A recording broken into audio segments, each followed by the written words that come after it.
G'day poker people, welcome back. After taking Valentine's weekend off with Brennan down in Miami Beach, I'm back in Tampa, baby, ready to grind some 2-5 at the Seminole Hard Rock Tampa. Let's get in the action right now. I'm in the +1 position with Ace Jack of Hearts. I go ahead and make it 15, and I get no less than 3 different callers. So kicking it off with super multi-way pot of 10-10-3 rainbow with 1 heart. Small blind checks it over to me and I just decide to check here, whiffing this board so hard. And then a tight aggressive low jack goes ahead and bets 20, both the button and the small blind fold. The action's back on me here and we are out of position, so that kind of makes me want to fold, but I'm not thoroughly convinced that the opponent does have a 10 here. And if they do have a pair that's 3x through pocket 9s, there's going to be a bunch of scary runouts for them that I could plan to bluff on. Plus we do have direct equity to draw to our ace or our jack, assuming the opponent doesn't have a 10 or a full house here. So I do decide to throw in the call. Also some chance we're ahead as well with our ace high. So I throw in the call here and we're heads up to a turn, which is the king of spades. I check it over to the villain and then they check back. And to me, this is a green light to bluff. I'm going to have all of the ace king combinations, which is going to be very scary if my opponent does have a hand like pocket 5s, pocket 6s, something like that. And then the river is the 6 of spades. So definitely good for river for them if they have pocket 6s, but I can't be scared about monsters under the bed. There's probably a bunch of other pairs that they are going to fold to a bet. So I decide to go with the plan. I go ahead and mix in a cheeky stabberoni. I bet 100 and then the villain thinks about it for maybe like 10 seconds before folding. And we get away with a cheeky little bluff in this first hand. Before we get into the next hand, I just wanted to take this opportunity to invite all of you to join the Anti-Gambling Gambling Club. Head over to leebets.com. We have a bunch of different anti-gambling gambling club t-shirts, hats, and hoodies in all different types of sizes and colors. So head over to leebets.com and join the club. But for now, let's get back into the gambling. Next up, a loose aggressive cutoff makes it 20, and then I'm on the button with king queen offsuit. I 3-bet it to 70, and then the cutoff calls. So we do go heads up to a flop of ace jack 4 with 2 spades. When the villain checks it over to me here, wouldn't hate taking a free card, but having said that, the ace high board is going to be much better for my range than theirs, so maybe it's a good spot to go ahead and bet range. In this instance, I decided to bet 50, which probably if I had this decision back, maybe checking's better. Regardless, I bet 50 and then the villain does call. So we're still heads up to a turn, which is the jack of hearts, putting out backdoor hearts and pairing middle pair. When the villain checks it over to me, this card is actually awful for my range, so if I was betting range on the flop, I think I might be near checking range here. Obviously, if I have an ace-x combination, I'm really not going to like this turn card. Plus, if I do have like a flush or a straight draw, it might be a good spot to just check since the villain does have a bunch of jack combinations that probably aren't going to fold. So in this instance, I decide to check it and take the free river, which is the 9 of spades, completing front door spades. Then the cutoff goes ahead and bets 80 here. I think hero calling with this hand would be a bit ambitious. We sort of block all of the opponent's natural bluffs. So I think it is very likely that they have an ace-x hand or a jack or a flush. Yeah, we just lose too much to hero call with king high in this spot, so that option's off the table. Then it comes between, do we just want to fold or do we want to raise as a bluff? Would not hate folding, of course. When you think you have the worst hand, you're never really going to go wrong by just folding. But I think we might make a bit more EV with raising here. This is a good combination to bluff with. We do have the queen of spades, which makes it less likely the opponent does have a flush. Also, king and queen, kind of good because they block king jack and queen jack, just making it a lot more likely that the opponent does have maybe a wheel ace, maybe ace 10, something that they're trying to get a little bit of thin value with, particularly when they bet smaller. So I just think this is a really good spot to raise. So yet again, on the river, we're going for a bluff. I raise it up to 225 and the villain folds pretty quickly. Let's go, we get the bluff through and we're rolling this session. Let's keep this ball rolling. A loose aggressive low jack makes it 20 and then I'm in the hijack with ace king offsuit, absolute premium. I 3-bet it to 70 and the action gets back to the initial raiser. Then they 4-bet to 400, leaving himself 200 behind. Now, I've talked quite often about how I think 4-bets in Tampa are pretty nutted. However, having said that, I have labelled this opponent as loose aggressive, so I wouldn't be totally shocked if they were bluffing in this spot. I say not totally shocked because I think it is pretty likely they do have a strong hand, But when I say they have a strong hand, it could still be ace king, and we're chopping, pocket queens, pocket jacks as well. So really can't be going anywhere with ace king, but definitely not in love with the spot. Have to rip it all in as well. I mean, calling would be pretty silly. It would leave like 1/4 SPR on the flop, and we're not really even going to fold ace high when that happens. I rip it all in, and then the villain does call pretty quickly. I show my ace king, and then they show pocket queens. So we have a very, very classic race, kind of like it's a tournament, and the flop is 10-6-4 rainbow. Definitely not going to help us just yet. Going to need to hit our pair on the turn or river, and the turn is the jack of hearts. So I actually misspoke. Now we kind of want the opponent to hit their set and then give us a straight. We do have more outs on this turn, which is great, and the river is a 10 of spades. So we do not hit one of our outs. Villain ends up scooping us with their pocket queens. Even if I did like my aggression in the first two hands, and even my aggression in this hand, I think it's fine to get ace king all in here. Definitely not running as well as I'm playing, in my opinion. Next up, we've got a cutoff straddle on this time. So the action starts off on my button, and I have pocket sevens, raise it up for 25, and then get one call from a tight aggressive under the gun player. So we go heads up to a flop of Jack 7-4 rainbow. This is what I would describe as a good flop for pocket sevens. So when the villain checks it over to me, I'm going to go ahead and bet for value here. I make it 15. Honestly, I think I could size up a bit. I think a jack's going to call a larger bet. Even like gut shots and straight draws are going to call a bigger bet as well. It's a bit of a mistake there, only going quarter pot, but I'm at 15 and then the villain does call. We're heads up to a turn, which is the 7 of clubs. I must have stopped skipping leg day because I have quads right now. The villain checks it over to me again and still want to go ahead and bet for value. I do size up a little bit this time, but I still think this bet is a bit too small. Anyways, I make it 40. Then the villain folds pretty quickly, so probably not much value to get there against villain's exact hand, but I do end up showing the table my quads and I go on the board for a high hand promo, $700, and after 30 minutes of staying up on the board, I end up winning the $700, so all's well that ends well. My big quads hold, and I'm squatting heavyweight, I guess. Next up, I'm under the gun with pocket queens. I make it 15, and I get 4 different callers before the actions on a tight aggressive big blind who 3-bet squeezes it up to 70. So the action's back on me here, and definitely not going to fold my pocket queens here, of course. But I am a little bit concerned that I'm behind, being that it's a tight aggressive opponent in Tampa, Florida. Chances are that they're 3-betting a pretty strong linear range is very high. Having said that though, there's definitely going to be some hands worse than pocket queens, and we are going to benefit greatly from denying equity to those hands. So I think we have to 4-bet in this spot. Wouldn't hate flatting, but you are realistically, you have to expect that you're going to go probably like 4+ ways to a flop, and then you're sort of just treating it like a set mine, which isn't necessarily awful, but I think there's going to be more EV in 4-betting. So I go ahead and make it 170. All the cold callers fold, and the action's back on the big blind, and they 5-bet it up to 570 off of a 1.5k stacks. Yeah, so definitely not loving this. I was already concerned that they did have an absolute monster in their range, and the fact that they've gone ahead and 5-bet pre-flop, I think it's even more likely. And as much as it pains my soul, I can't come on here on these videos and talk endlessly about how tight Tampa 3-bet, 4-bet ranges are, and then like just stack off with queens when an opponent 5-bets. Like, I think the chances they have kings or aces here are almost for certain, and so I decide to stay disciplined and end up folding my queens. The opponent mucks as well, so we'll never know what they had, but honestly, I think I made the right call here. I saw some guy, he was walking across the floor carrying what looks like a gift basket, and I didn't really understand why until he stops behind me, and he doesn't give it to me, but he starts talking to one of the cocktail waitresses that works at the Hard Rock, and it was like right behind me in the shoulder. And like, I wasn't really sure what was going on, why he was giving her a gift, but then he says, I wish I was 20 years younger, and then maybe I could snag up someone like you, talking to the cocktail waitress who, yeah, looks like she was about 20 years younger than him. And then she kind of like laughs nervously, trying to kind of like laugh it off before saying thanks and then taking the basket and going back in the staff area with the basket. So yeah, you do see some strange things in these casinos for sure.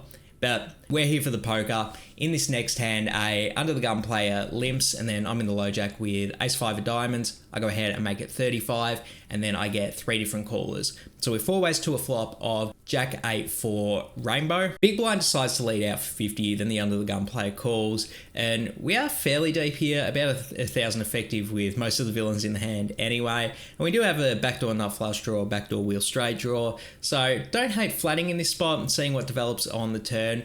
I will say though, if we had final position, I think it'd be a slam dunk call, but the fact that we still do have the hijack act after us does make it a little bit less appetizing to call in this spot.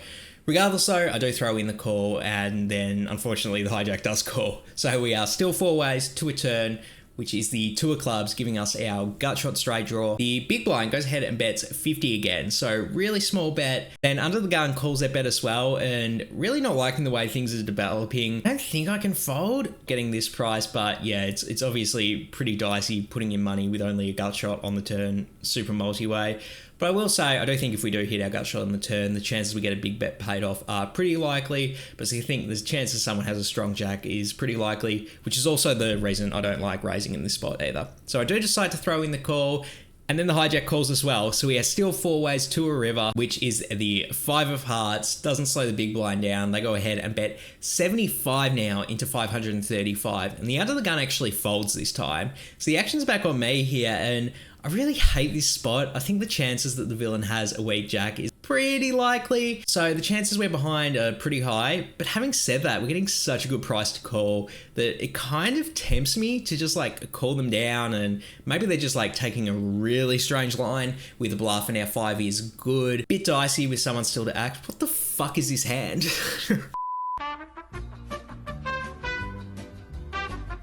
Could potentially see raising here, except for I don't really know what it represents. I mean, I guess if I can have ace 5 suited here, I could have ace 3 suited here, but I just don't know if the villain will buy it, if they do have a jack. Yeah, really hate all 3 options in this spot. In game, I did decide to call here. Really unsure about the play. I mean, obviously this is kind of a gross spot, but I decided to call, take the passive line in this option, and then fortunately the hijack does fold as well, which is, I was definitely happy to see, only for the big blind to show king jack of clubs. So there you go, they were taking a very small bet sizing with their jack, and I wonder if they would have called a raise on the river. My gut says they would have, but I guess we'll never know for sure. Next up, we've got a button straddle on, and then a big blind open limps, and I'm in the low jack with ace queen offsuit. I go ahead and make it 60, and then the cutoff announces gamble before throwing in his call, and then the button and big blind call as well. So we're 4 ways to a flop of 9-6 deuce with 2 clubs. When the big blind checks it over to me, I think I probably just have to check here. I do have a decent hand to semi-bluff with if I was in a heads-up pot. Doing it out of position to 2 people in a 4-way pot, it's just a bit too dicey in my opinion. So I do check it, and the rest of the villains check as well, so we do get a free turn. I'm glad we do, because it's the ace of diamonds. Let's go. The big blind checks it over to me here. I think this is a good spot to go ahead and c-bet for value. Get called by worse ace-x combinations. Don't let flushes and straights get there for free. In game, I actually decided to check though. I think this is a pretty silly mistake. I was trying to be a bit deceptive in game and, not play my hand so face up. But in all honesty, I think I'm overthinking this one and just missing a bunch of EV by not betting my strong hand for value. So I did check it, and then the cutoff goes ahead and bets 90. Button folds, big blind calls, and I think I just have to call in this spot. I think a check raise will be a bit of an overplay. The cutoff in particular could have ace-x 2-pair combination, and even if they do have ace-jack or ace-10, I don't necessarily know that they'll be over the moon to call a check raise when I do have ace-queen and ace-king in my range. So I decide to flat here, and we are still 3 ways to a river, which is the 9 of hearts, which is a pretty interesting one, pairing what was top pair on the flop. Big blind checks it over to me, and I actually think this might be a good spot to go ahead and lead.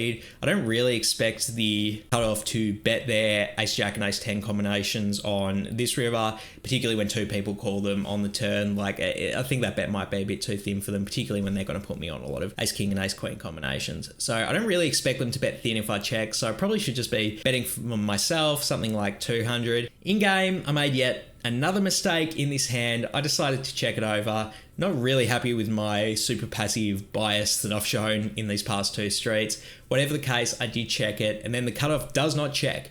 They go ahead and bet 400. The big blind gets out of the way pretty quickly. Now the action's on me here, and honestly, I'm actually really concerned I'm behind here. I mean, when the opponent bets 400 into a $500 pot into 2 people after getting called on the turn, they're representing a hand that's stronger than ace-queen here for sure. Maybe an ace-king that didn't 3-bet pre-flop, being that it's Tampa. maybe a 9x that bet the turn, although that will be a bit odd. I think a full house is actually more likely than that. Like they checked a set on the flop to trap and let me catch up, and now they got there. Ace 9 as well is also a potential full house I think they could have. So I do lose to a fair bit. Having said that though, a bunch of draws have missed. 8-7 clubs, 5-4, 3-4. There are a few different things that have missed on this run out, so they could potentially be bluffing with some of those. I just really highly doubt it, particularly when they use a large size into two people. But they've got to figure that someone has a strong ace when they use that size. And are they really trying to bluff someone off a strong ace? I don't think so. If they were trying to, power to them, because it's gonna work, because I end up folding my ace queen. If it folds too nearly, let me know what you think in the comments below. But fortunately, we do get a bit of reassurance in this instance because the opponent was kind enough to show us pocket twos. So there you go. They did have one of those full houses on the river that trapped on the flop to let us catch up on the turn. And they got a little bit out of us, but not too much, fortunately, because I'm pretty happy with the fold I made here. Results wise for sure. Next hand, under the gun, least aggressive player makes it 20, and then I'm on the button with ace 10 of spades. I 3-bet it up to 70, and then the under the gun player calls. So we're heads up to a flop of king jack 8 with 2 spades. So let's go. We flop a absolute monster draw, and then the under the gun player leads out for 110. So loving that news when we do have such a high equity hand. Having said that though, I think the best play here is just to call. If the opponent is semi-bluffing with a worse flush draw, we definitely don't want to scare them out when we do have a hand this good. And they do have a few strong hands on this board as well. Pocket 8s, king jack, probably offsuit to be honest. So there is a lot that is nutted in the villain's range. So I do throw in the call, and then we get to see the turn, which is the 10 of hearts, improving us to a pair, because if our hand wasn't strong enough already. And this slows the under the gun player down and they actually check it over to me. Now in this spot, I think probably checking is the best play. I mean, we have a great hand with a bunch of equity that it's, I mean, when you go ahead and bet a hand with this high in equity, you're probably not going to do any wrong.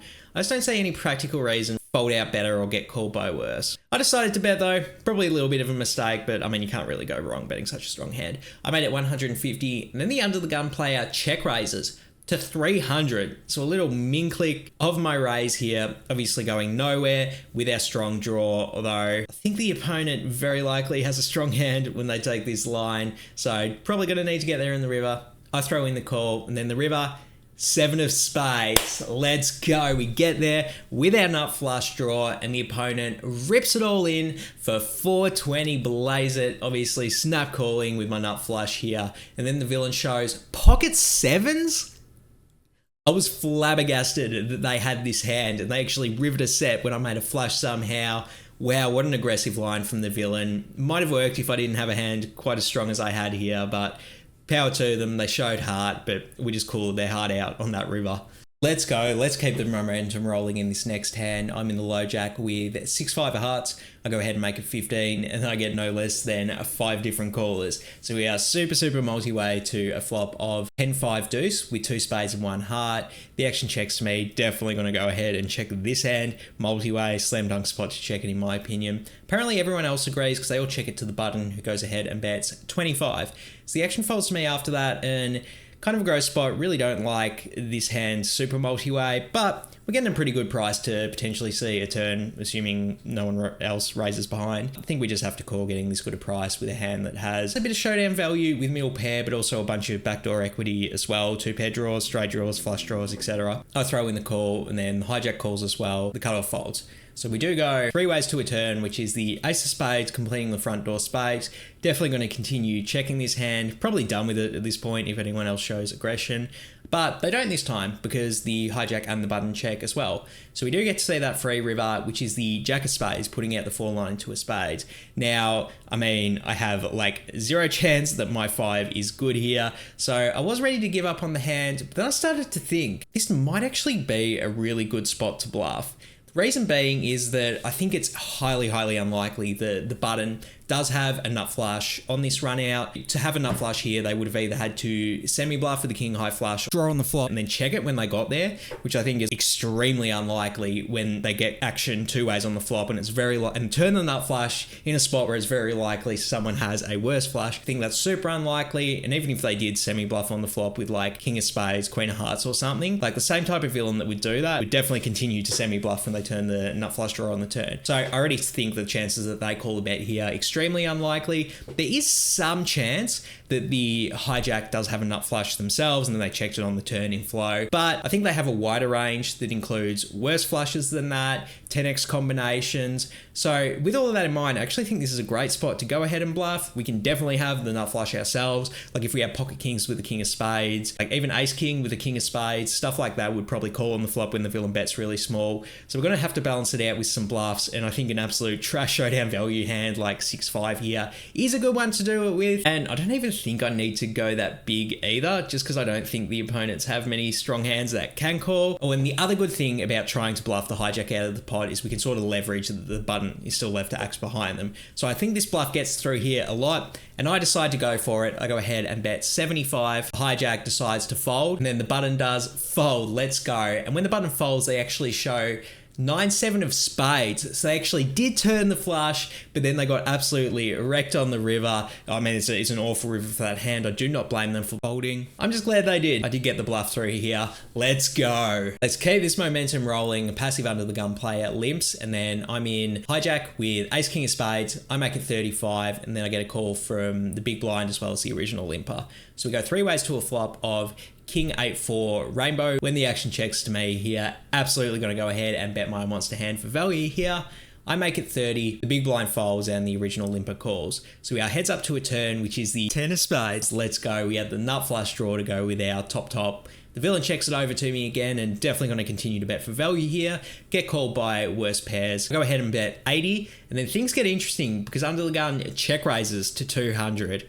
And I'll be honest with you, I am absolutely hating this spot. I'm thoroughly convinced that the opponent either turned 2 pair or was slow playing a set on the flop. This line from a passive opponent, I think that's what it always means. And the fact that the board's this dry, like, kind of makes it even more so obvious. Despite having a monster hand, which has really good equity against those 2 pairs, by the way, I'm really not loving this spot. But I'm not going to fold, of course. I think it's an interesting spot whether we want to call or just go all in for 335. And the only reason I would consider calling is if my read is 100% spot on, and I do think the opponent has 2 pair or a set, I can just pay to draw here and then fold if I don't get there on the river. As insane as that sounds, I think it might be the highest EV play, in all honesty.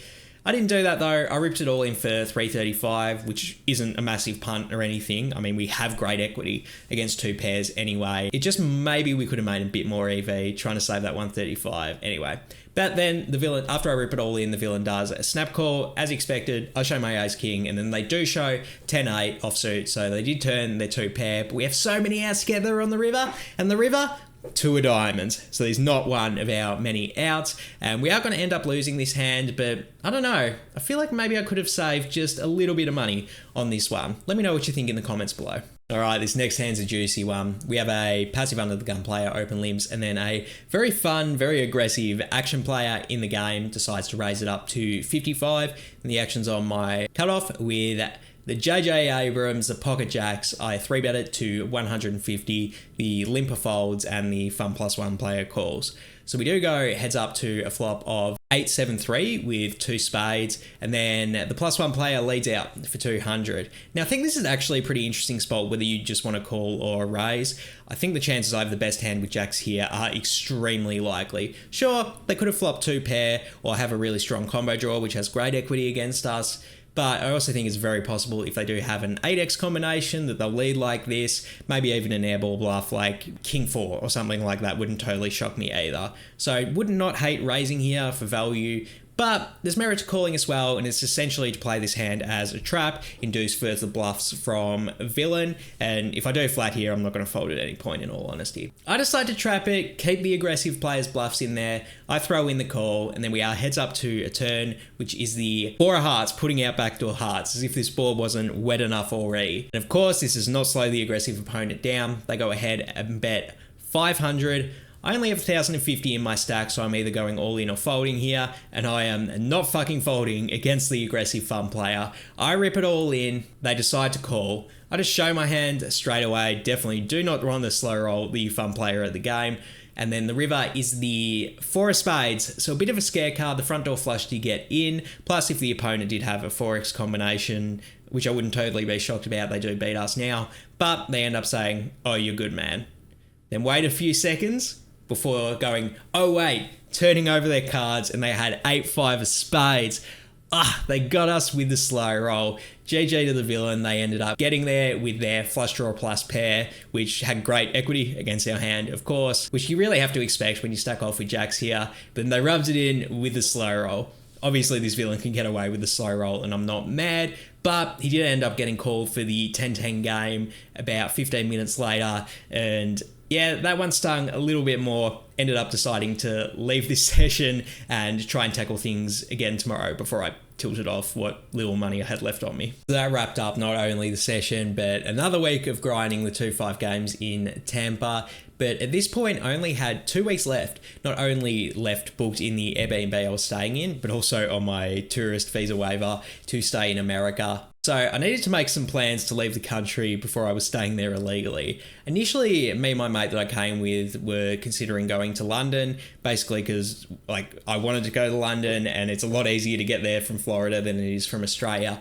But things were going so well with Brennan that I really wanted to show her Australia, maybe introduce her to some of my family as well. So we decided to actually book plane tickets to Melbourne together and made the plan to take our first international trip together. Don't worry though, I've still got a bunch of poker to go over in my 2 final weeks in Tampa, so make sure you hit subscribe to see what happens with that before I do jet set off with my girlfriend at the time to head back to Australia. But for now, I'm out of here. Peace.